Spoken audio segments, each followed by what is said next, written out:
What's up guys, Del here. Today we're going to be giving you the Coil of Bahamut Caduceus boss strategy. This fight is fairly simple and should be easily obtainable for any groups with an item level of 70 or higher. So let's just jump right in. Caduceus should be tanked right on the corner of this platform.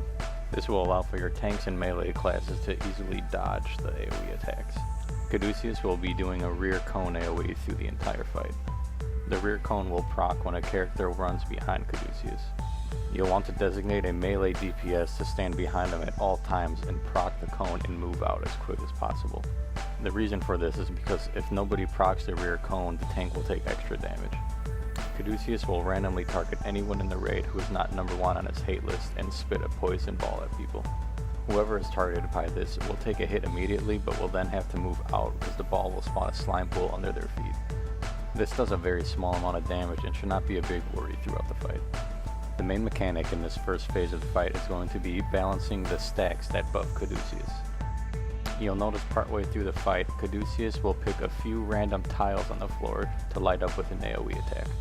You'll want to pick a designated ranged person to stand on one of these tiles on purpose, spawning a slime. When the slime is spawned, it needs to be immediately picked up by the off tank. The off tank will then proceed to move the slime to Caduceus. On the way there, you'll designate a ranged person to hit the slime a few times to get it to about 25 to 15% health. When the slime reaches Caduceus, he will eat it, he will lose his buffs, but he'll gain a small amount of health back in return. That's it for phase 1, now we're moving on to phase 2 of the fight. Phase 2 starts with Caduceus splitting into 2. At the split, you'll want the main tank to pull his Caduceus over to this platform in the back here. Meanwhile, you're going to have your off tank pick up the Caduceus that spawned and take him right where he's at. At this part of the fight, you're going to want to assign a healer to each tank. You're also going to want to split your DPS apart and assign 2 per Caduceus. Now this part is very important for one of the DPS on each side to be proccing the rear cone attacks.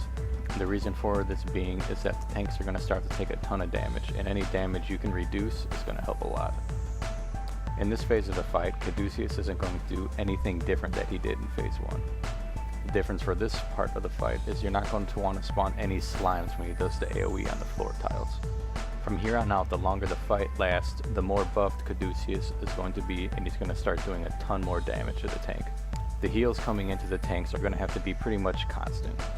It's going to be up to the DPS to burn each Caduceus as fast as possible. Now keep in mind that both Caduceus are going to have to die at about the same time. You get about a 10-second buffer before the one that's still alive will enrage.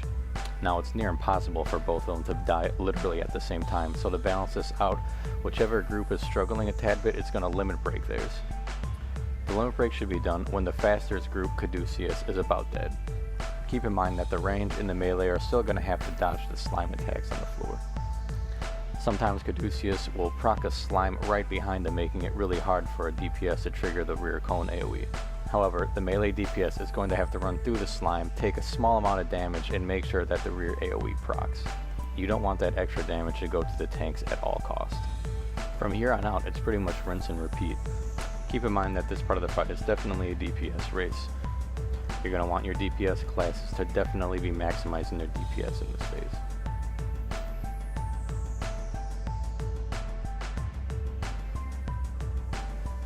Now that the first Caduceus is almost dead, the other group is ordered to limit break theirs.